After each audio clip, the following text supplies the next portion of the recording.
Miarabantsika rehetra ny tokantranoa ny tompoko lasy tompoko vavy amin'izao fotoa ny fampalalam-baovao atoandro ny radio telenaka izao ary manasantsika rehetra ihany koa anaraka hatramin'ny farany ny antsipirim-baovao famelohany tena hidirantsika ao anatin'izay avotoato ny vaovao izay hoarahantsika aloha ny vaovao tena nosongadina tamin'ity androany ity.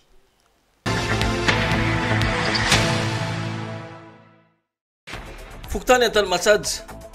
raikitra ny fametrahana foto-drafitrasa vaovao pampindrano izy io alitolotry ny vahoaka noho ny tsy fampiandrano fitateram-bahoaka misedra olana amin'izao fotoana izao repitalitra amin'ny lalam-pirenena faheniny misy fahatapahana amin'izao fotoana izao ny lalana mampitohy ny ambanja sy antiranana fokotany Amborovy tsy diso anjara tamin'ny fankalazana ny andron'ny vehivavy ireo vehivavy tao amin'ity fokotany ity nisy arak'izany ny lalao baolina kitra zay tanterahana fanatanjahantena ny fampitana tao amin'ny kianjara be mananjara ny ekipa ny ministera ny serasera sy ny fifandraisana amin'ny androm-panjakana sy ny ekipa ny préfecture ny Majangareny vohitra.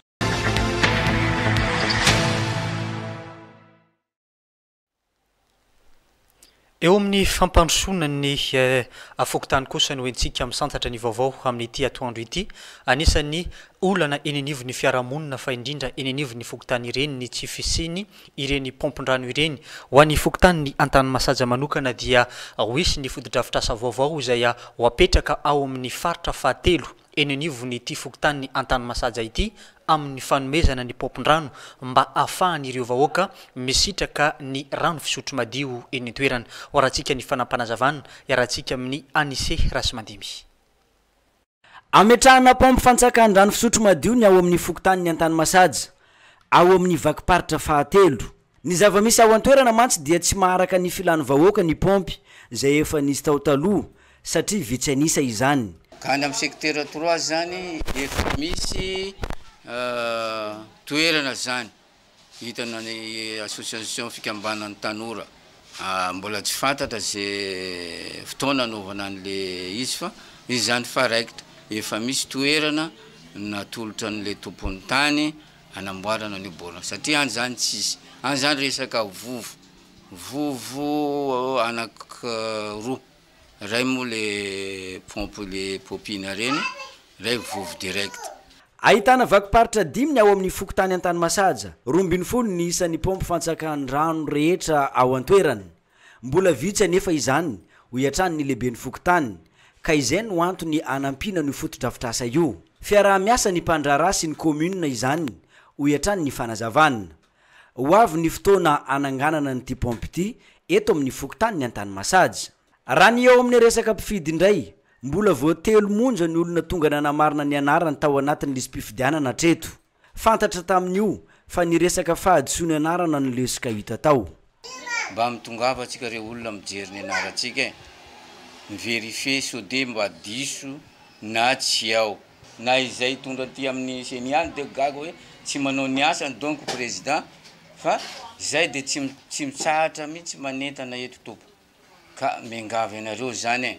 fa za zany fa manentana farany ty farany am'le 12 zany ny lista miverina any amin'ny seneta. Ny isan'ny mpifidy ato amin'ny fokotany ny Antany Masaja amin'izao fotoana izao 520 sy 730. Zay mikasika ny foto-drafitrasa teny amin'ny fokotany ny Antany Masaja fa eo amin'ny vehivavy sy ny lehilahy kosa dia anisany maresaka amin'izao fotoana izao ny tokony itoviny ny zo ny lahy sy ny vavy raha eo amin'ny fiainany andavanandro na eo azay izany dia misy ihany tsy fitoviana eo amin'ny lehilahy sy ny vehivavy fa ny fanampina eny anivon'ny tokantrano no tokony ataony tsirairay. Horahantsika ny fanampanazavana iarahantsika amin'ny Sitraka Rarinjatofo. Tokony ara-iasa ny lehilahy sy ny vehivavy arosay andraindraikitra ny vehivavy rehetra eo amin'ny sehatra rehetra izay. Io ny tena foto-kevitra ijoroany ny vondrona miraleta ho an'ny fampandrosoana eto Madagasikara tsy diso anjara tamin'ny fankalazana ny andro maneran-tany ho an'ny vehivavy na ny 20 Mars teto ity vondrona ity ary mifandraika tsara amin'ny loha hevitra ijoroan'izy ireo any fitakiana sy ny fijoroan'ny vehivavy mandritra ny 20 Mars io. Tahoatrin ny diabe izay niarahan'izy ireo tamin'ny Betsiny maro dia anisan'ny fanasan'izy ireo ny prefet ny Mahajanga mivady aka mareny voalohany an'ity raha mato préfet ity dia notolorana izy ireo fanomezana manokana ny tenany mitoy tamin'ny fiarahampifaly kosa ny fankalazany amin'ny andro ny akatroky ny valo marsa moa ny andro raisam-pirenena ho an'ny vehivavy dia tsy diso anjara ny VMLF région Boeny dia mba manomana fety miara-mifaly satria zay ny mahavehivavy amin'ny vehivavy dia misy ny fotoana ifaliana satria andro raisam-pirenena ho an'ny valo mars zay le miralenta moa zany mazava ho azy fa dia efa ela tokoa nisy izy io zay fangatahana sy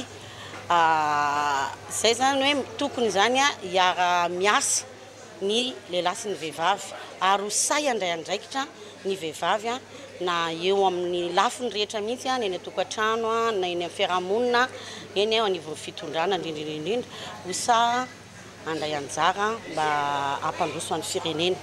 efa taonany maro noho izy roa nivondrona miralenta teto amin'ny Fatra Boeny tamin'ny taona 2024 dia ny 50 isanjato ny vehivavy no tanjony izy ireo amin'izay fampitoviana izay amin'izao fotoana izao kosa dia ezahana hitombo io salanisa io fa eo amin'ny tontolony finoana kosa dia misy ny etsika izay akarakarainy fiangonana avany oloko eto an-tampon-tanàna ny Mahajanga tafiditra ao anatin'ny fitoriana filazantsara sy fanomezana ny voninahitra Andriamanitra ilaina ary ity etsika izay tanterahan'ny vany oloko eto an-tampon-tanàna ny Mahajanga ity mandronan'izany dia misy ny fanazavana sy ny famelabelarana ny zavatra ho atao izay tanterahana eto an-tampon-tanàna ny Mahajanga izay entoboko zava-dehibe indray no aionatsika menakavy eto tampon-tanànany Mahajanga amin'ity fotoana lehibe anio ity ny tena marina moa zany dia rapitso asabotsy maraina amin'ny 7 ora dia misy ilay etsika tena faran'izay goavana mana hoe ny fahavalo tsy aresy anao i Abrahama dia niandro valombavaka nandritra ny 520 taona ary efa nanomboka ny salasala ny fonony Abrahama nanomboka nieritreritra Abrahama hoe mbola possible ho tanteran'Andriamanitra igny ve zay rehetra nambarany Andriamanitra efa nilaza taminy fa omeny zanaka izy omeny taranaka 520 taona ngarangidina no nendrasan'ny Abrahama ny fatanteran'izany teny zany nisy fotoana i Abrahama efa nanomboka ny salasala efa tsy te ino intsony ary nanomboka efa nitady hevitra hafa ary izy mba azahoana taranaka dia nitady vehivavy hafa mba hiterahany Andriamanitra nefa dia milaza manao hoe fihevitra ranofo zany tsy programako zany tsy planina avaty amiko zany tao anatina fivadibadiana tantara foana i Abrahama nandritra n'izay 520 taona izay izao nefa nafinaritra tao anatin'ny 520 taona io ankeo Andriamanitra dia tsy nitsahatra nampatsiahy any Abrahama fa zay rehetra nolazainy tany amin'ny 5 taona lasa 10 taona lasa 12 taona lasa 20 taona lasa ho tanterahany zay rehetra nolazainy ry havana ity fotoana rapitso ity dia anisan'ny vanim-potoana lehibe ampatsiahiva an'Andriamanitra anao fa zay rehetra nolazainy taminao na tamin'ny taona lasa na 2 taona lasa na 3 taona lasa ainy tanterahana nandray tsika efa misy fotoana efa reraka efa leo tsika na miainy toroteny aza leo tsika miainy pasteur mampana tena satria izaky misy miakatra amina fahita lavitra toy zao dia toatra mampana tena foana manao hoe hotahiny na ho avy ny fahasoavana ho tonga fahagagana hatramin'ny androany ianao niandry tao anatin'ny 3 taona tao anatin'ny 5 taona tsy mety tonga tsy haiko efa 4 taona ny nandrenisanao ary zay rehetra hitanao dia ohatran'ny eninao foana zany teny zany telaza aminao i Abrahama tao anatina 520 taona ngarangidina no niandro valimbavaka ary no tanteran'Andriamanitra izay nolazainy fa saingy teo anilanelan'ireo dia tsy nitsahatra koa nefa Andriamanitra nampatsay any Abrahama foana tsy nitsahatra Andriamanitra niteny tamin'ny Abrahama foana aza matahotra ho tanterahako zay nolazaiko taminao aza manana fanahiny zay rehetrarehetra nambarako ho tanterahako rapitso asabotsy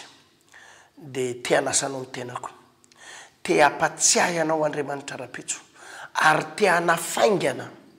ireo zavatra rehetrarehetra tian'andriamanitra atao eo amin'ny fiainanao manasanao ara-pitso asabotsy amin'ny 7 ora maraina tsy diso etsy amin'ny ofo mata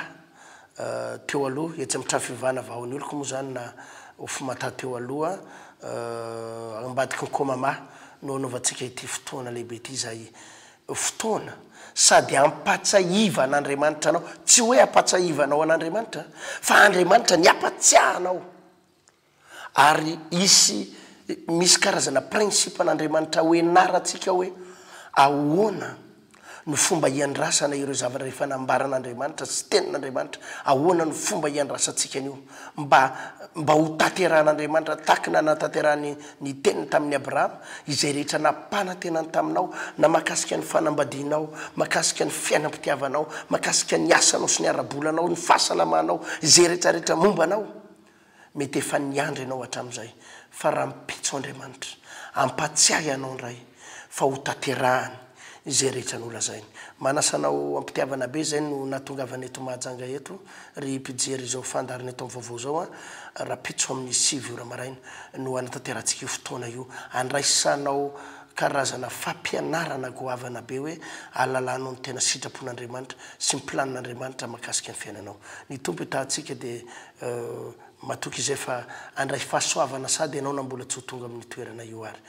etsy amin'ny exa ofo mata mahajanga be na etsy amin'ny trafivana vahoan'ny oloko no anaovantsika ny fotoana io veloma tompoko zay ny momba niny fa ny ako ny fetiny valomarsa kosa dia anisany nandray anjara tamin'ny fankalazana ny fetim-behivavy ny andro ny valomarsa ny fokotany ny Amborovy omaly araka izany dia nisy ny etsika maro samihafa zay ny tanterahany ireo vehivavy ireo ary tafiditra tao anatin'izany ny fanaovana ny fanatanjahantena ho an'ny ireo vehivavy anisera sy mandimby naresaka ny fankalazana ny fetim-behivavy valomarsa teto amin'ny fokotany ny Amborovy nisy ny fanaovana diabe na makivaky ny fokotany nandraisan'ireo fikambanam-behivavy rehetra anjara izay misy ao Amborovy nanatevin-darana teto ihany koa ireo vahoaka marobe monina ato an-toerana ny afara tamin'ny fanaovana ny podium sy balle populaire teto anoloany bureau fokotany ity etsika ity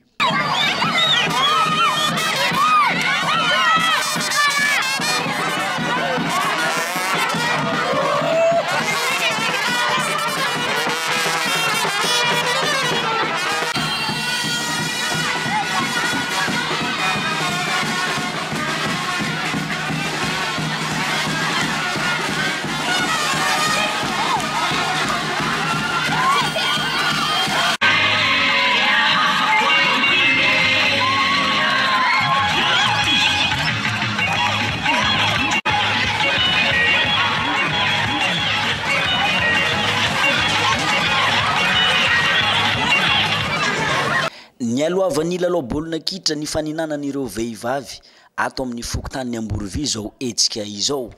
teo amin'ny lalao famaranana ny ekipan'ny Betamango izay manao fanamina miloko fotsy ambony nandavo any ekipan'ny Avenir Maroal izay manao fanamina manga sy mena ambony tamin'ny isa 3 no nandreseny ity ekipa ity fandresena ho an'ny Betamango amboara ondrikondroka no azon'izy ireo tamin'izany fotoana izany nandritra ny lalao izay anotanterahina dia hita fa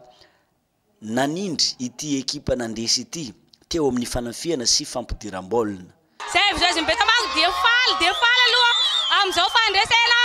rainy telo zao amalalona ny Avenir am'izay efa nandresana tao eo amin'ny eliminatoire tamin'ny penalty izay nataona revanche am'izao zay dia betsaka fanomanana tongavana amin'ity finality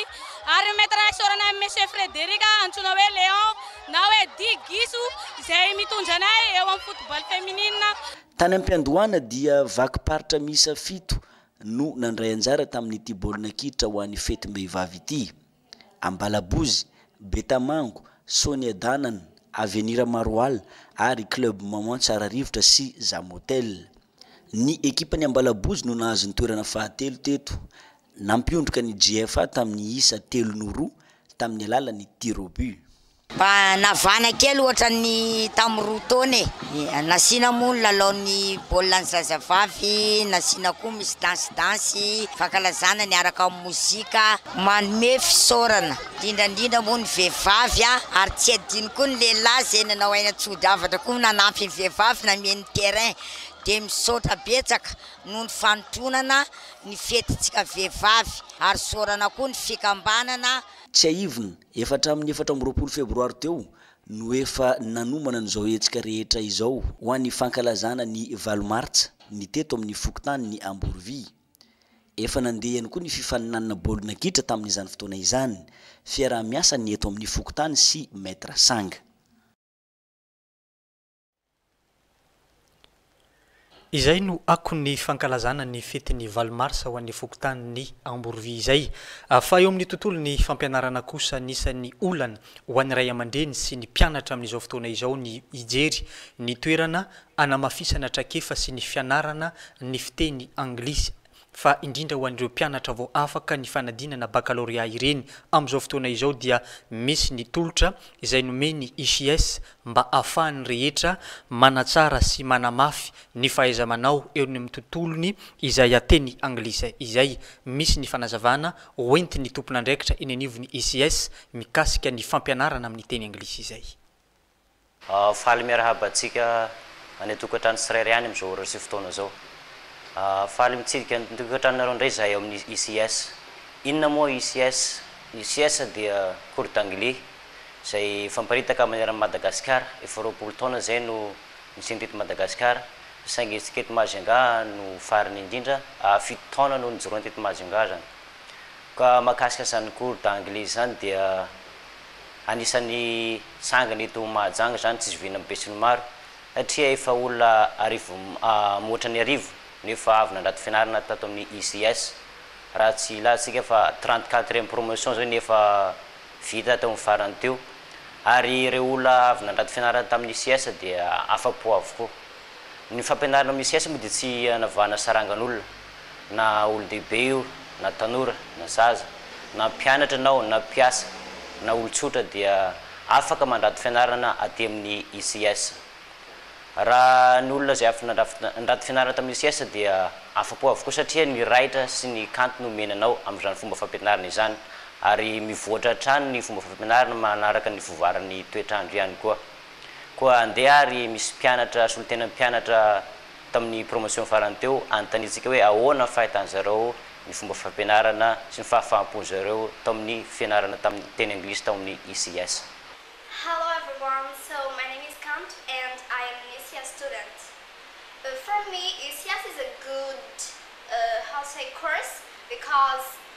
everybody are cool. The teacher teaches well his course and he always gave us advice when we need something, when we ask questions. He always answered us with, even if he's not a person who doesn't understand,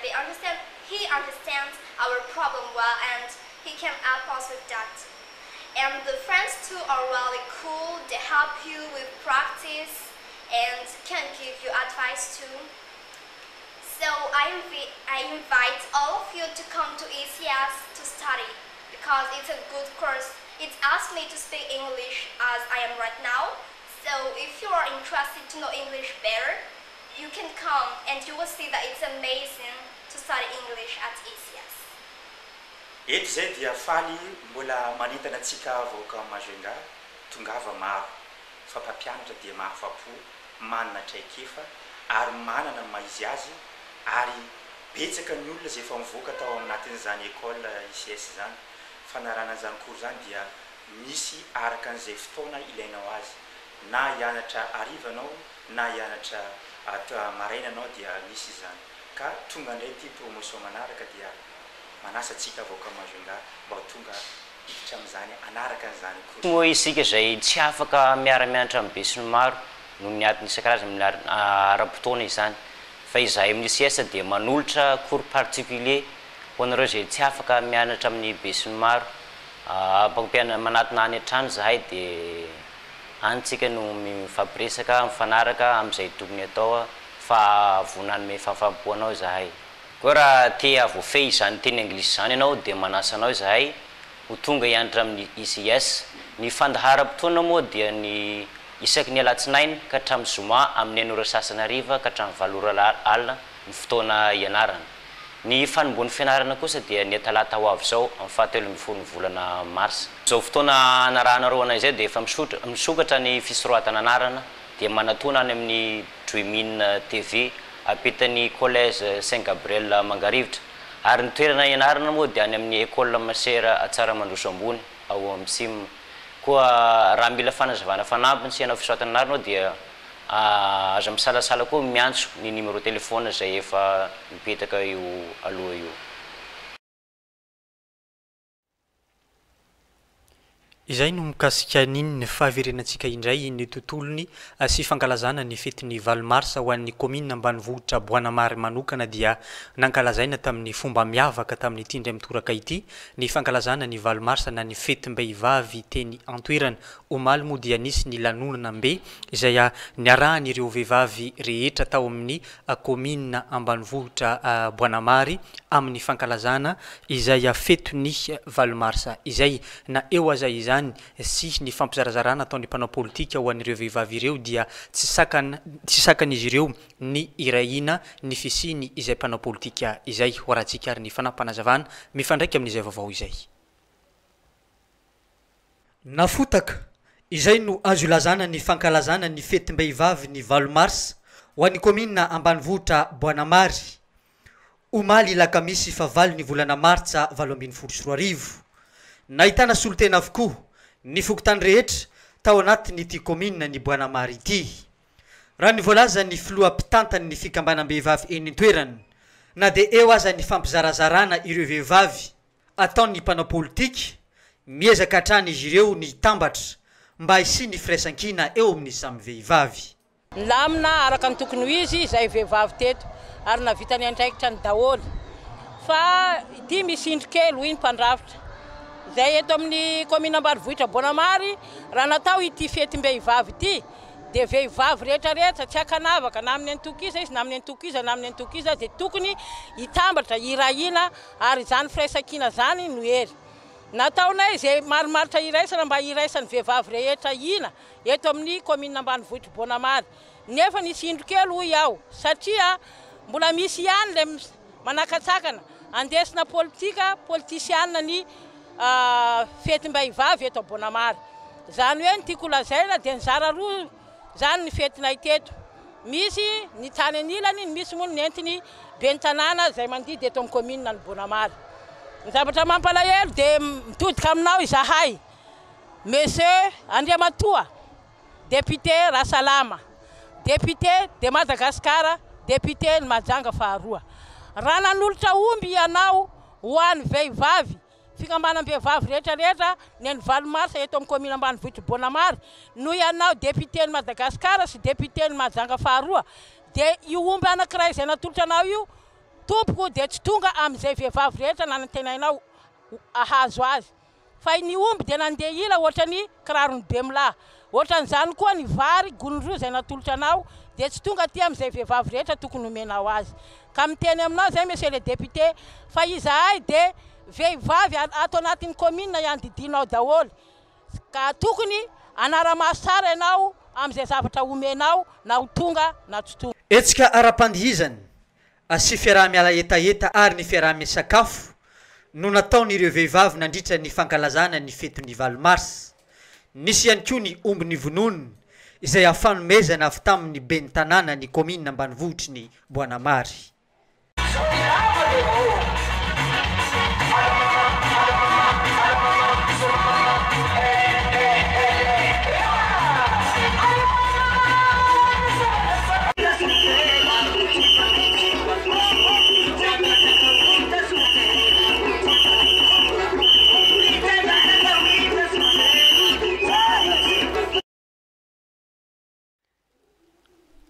izay no zava-misy teny amin'ny commune ambanivohitra Boanamary ako ny fankalazana ny fetin'ny valomarsa izay nisy ihany koa ny hetsika ara-panatanjahantena izay notanterahany ireo vehivavy tamin'ity tanàna ity fa ho antsika teto atapy-tanàna ny mahajanga kosa dia misy ny loka izay natolotra ho an'ireo nanao ny fanatanjahantena sy tokony ahazo ny loka nandritra ny fankalazana ny valomarsa izay ho antsika teto atapy-tanàna ny mahajanga manokana dia efa nanomboka tamin'ny alohandohan'ny volana marsa lasa teo iny no nisy ny hetsika ara-panatanjahantena sy hetsika maro samihafa mba noentiny ireo vehivavy nankalaza izay feto ny valomarsa tamin'ity taona 20 sy 20 ity.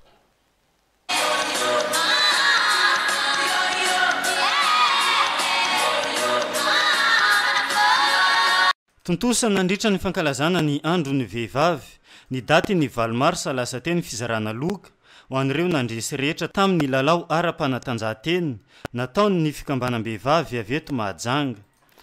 Teo amin'ny baolina kitra ny club Mamano ny bata ny Amboara raha nandresy ny FC Taratra tany amin'ny fandakana Tirobu. Ondrikondrika lehibe iray no azon'izy ireo avy amin'ny KB8 eto Mahajanga.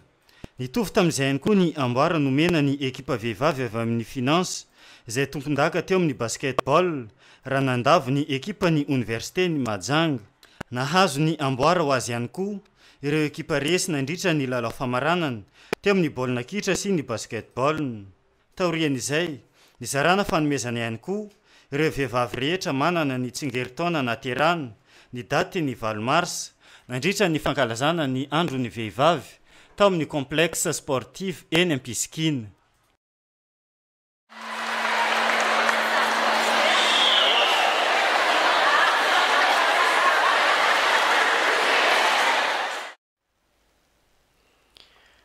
Ivoaka kely ny etapy-tanàna ny Mahajanga isika any Marovoay dia mikaikiaka fantatra ny vahoaka eny Marovoay sy ireo tanàna kely manodidina azy amin'izao fotoana izao vokatry ny asandahalo sy ny tsy fandriny fahalemana eny antoerana mangataka ireo vahoaka ny mba anamafisana ny resaka fandrina fahalemana eny amin'ny commune manodidina izay tanàna ny Marovoay izay misy araka izany ny fanadihadiana nataon'ny sitraka Rarinjatovo. Sy mandry fahalemana ireo mponina ao ambanivohitra Marovoay amin'izao fotoana izao noho ny afitsika ireo jiolahy ao an-toerana. Ny fanafiana isa-tokantrano sy ny fangalarana omby no tena mateti-piseho raha ny fanambaran'ireo mponina ireo. Tena mirongatra ny tsy fandry fahalemana zany eto aminay. Mandray andraikitra foana moa fa saingy fa tsy raha miara-matory amin'izay ny fandry-pahalemana sy ny vahoaka mijaly. Ny mandray fandraikitra zany le mpitany filaminana satria le vahoaka tatsaha mijaly. Tena mateti-piseho aloha le amin'ny aomby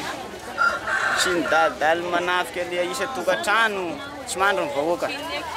Vola zao tena mijaly mitsy mitebiteby tsy matory amin'ny le resaka hoe fiompianandreo tena mijaly tokotanin'le olona foana anatin'azy. Maro betsaka be zany olona tena mitaraina amin'izay zavatra. Dia zany le zavatra misy eo amin'ny ambanivohitra zany tena mijaly amin'izao. Ohatra zao resaka ohatran'ny hoe mangalatra ny olona ny sasany mandrava, mamono. Ny zavatra misy ao aminay zany dia misy ny asandaly. Asandaly zay zany dia von'olona avy any Ambolomonty. Ny gendarmerie préfet zany zao dia misy ao amin'ny commune Ambolomonty ao.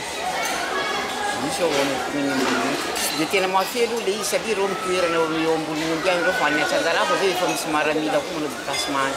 Nisy ny fanatonana ny tompona indraikitra iray izay misahana izay fampandrina ny fahalemana izay ao an-toerana nandritra ny fotoana nandalovanay tany amin'ity distrikany Marovoay ity ny tady fanampanazavana mahakasika izay saingy nilaza io tompona indraikitra io fa tsy manako lazaina mahakasika izay tsy fandrim-pahalemana izay ny tenany. Izay ny zava-misy eny Marovoay sy ireo tanàna kely manodidina azy fa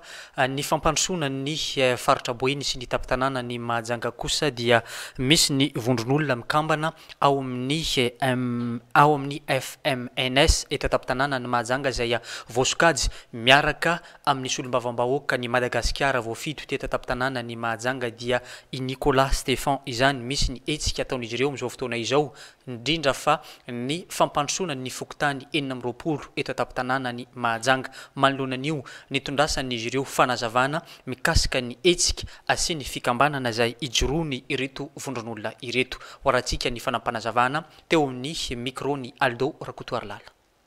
manentana atsika misaotra atsika vehivavy rehetrarehetra aloha zay tonga namonjy ny 20 mars dia manentana atsika vahoaka rehetrarehetra koa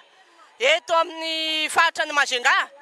mba hikambana amin'ny ity FMNS miaradia amin'ny député Nicolas ity. Ny FMNS tompoko dia tsy mpanao politika na hoe politika fa ny FMNS dia fikambanana social. Ka izahay manao social io tompoko na fahoriana na fifaliana na inona dia fa ao anatin'ny fikambanana social daholo. Ka manainga atsika rehetrarehetra izay mbola tsy mpikambana mba ho tonga hikambana. Fa ny fikambanana tompoko dia mora dia mora. Sa tapaka anankiroa photocopie kara-panondro ray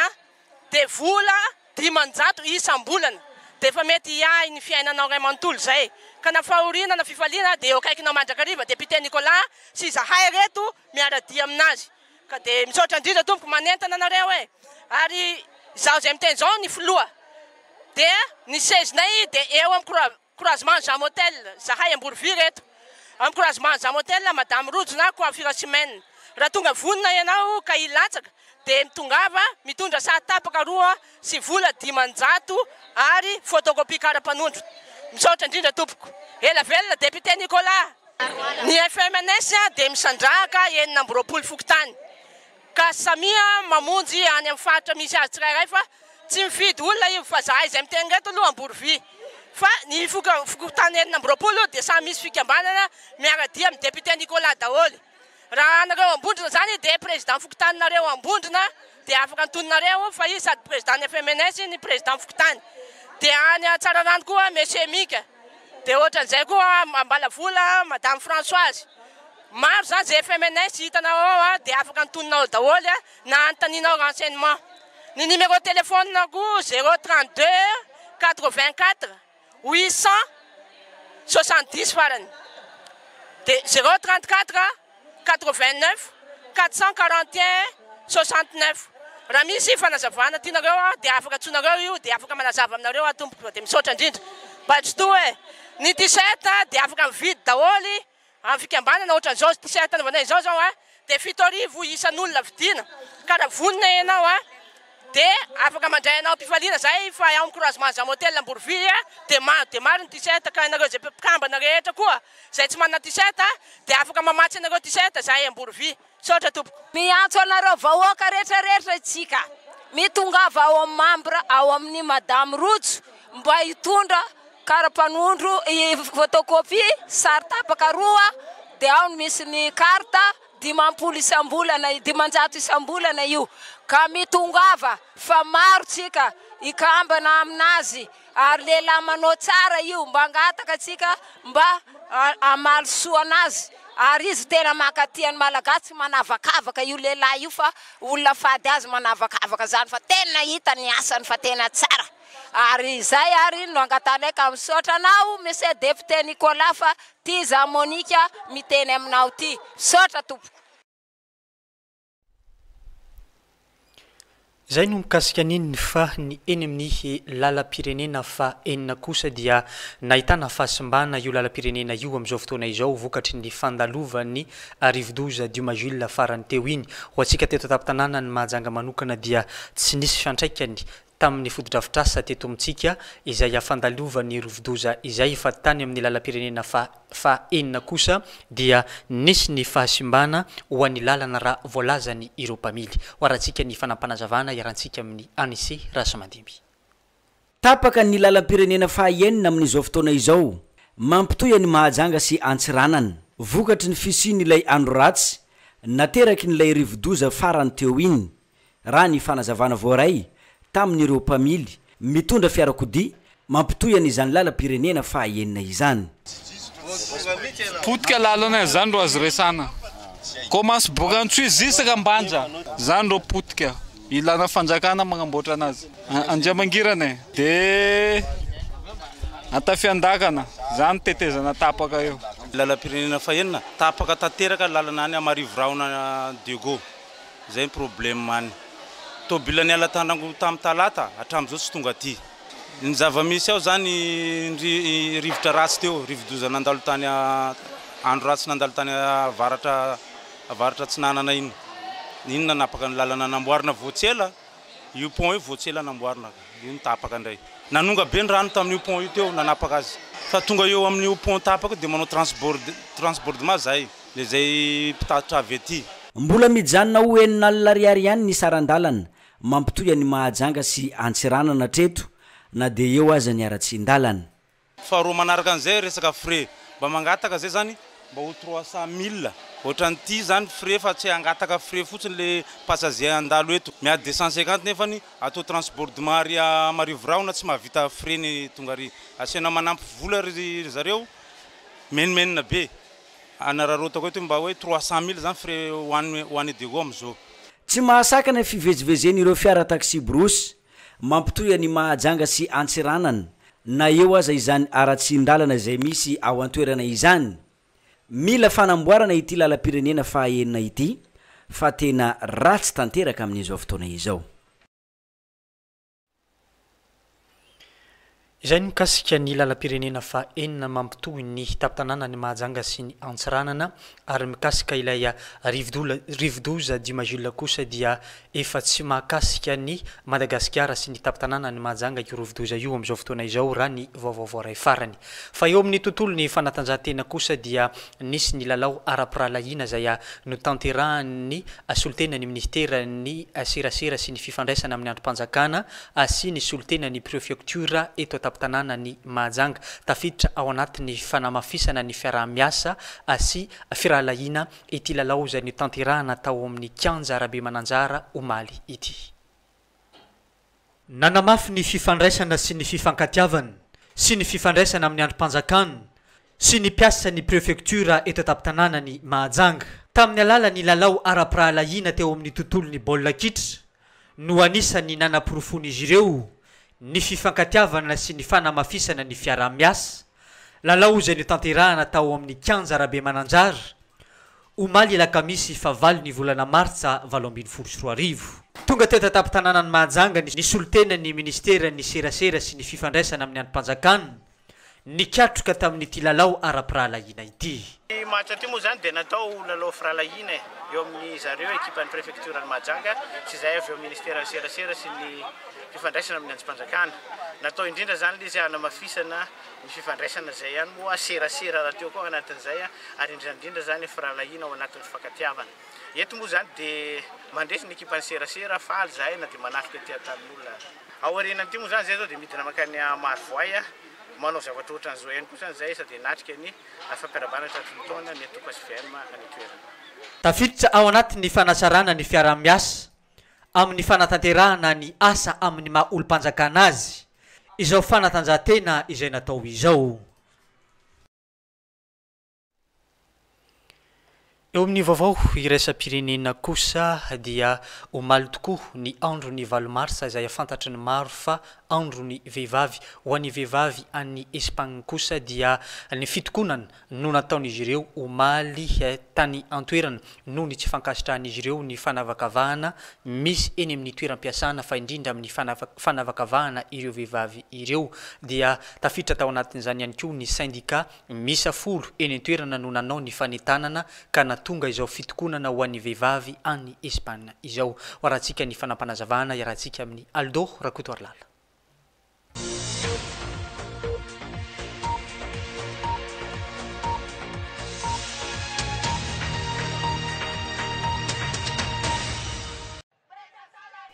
amanarivo ny ireo vehivavy espaniola nidina andalambe nanao fitokonana nandritra ny fankalazana ny andro ny vehivavy ny daty ny valomarsa lasa teo samba nisy tany antoerana izao hetsika izao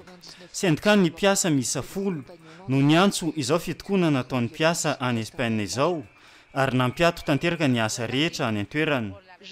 nanao fitokonana izy ireo noho ny tsy fankatoavana intsony ny fanavakavana misy eo amin'ny toeram-piasana any Espagne tsy mitovy mantsy ny karama omena ny piasa lahy sy ny piasa vavy any antoerana tsy mitovy ihany koa ny fitondrana azy ireo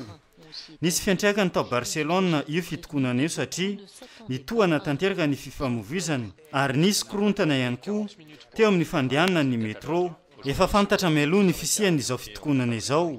fa mbola maro ihany ny tsy nanam-po ny atanteraka izany ka ho isy fiantraikany amin'ny fiainana andavanandro toy izao saika nahitana io fitokonana eo avokoa ny tanàn-dehibe rehetra tany Espagne tahaka ny Nice tany Madrid teo anolohan'ny toeram-piasan'ny gouvernemanta espagnol.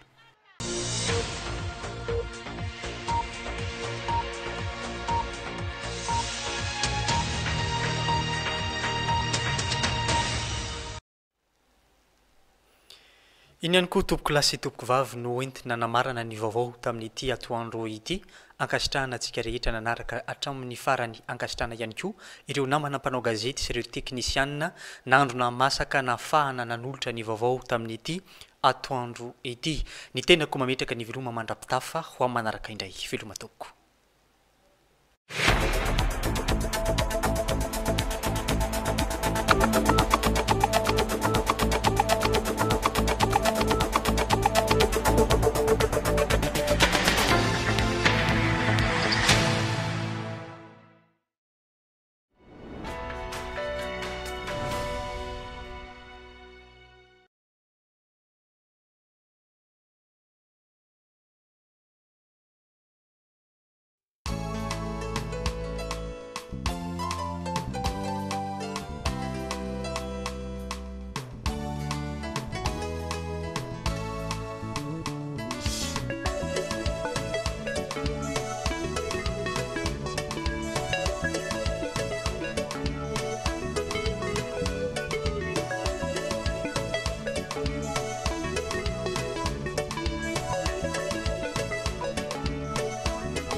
Ambara kumarini anova wetsi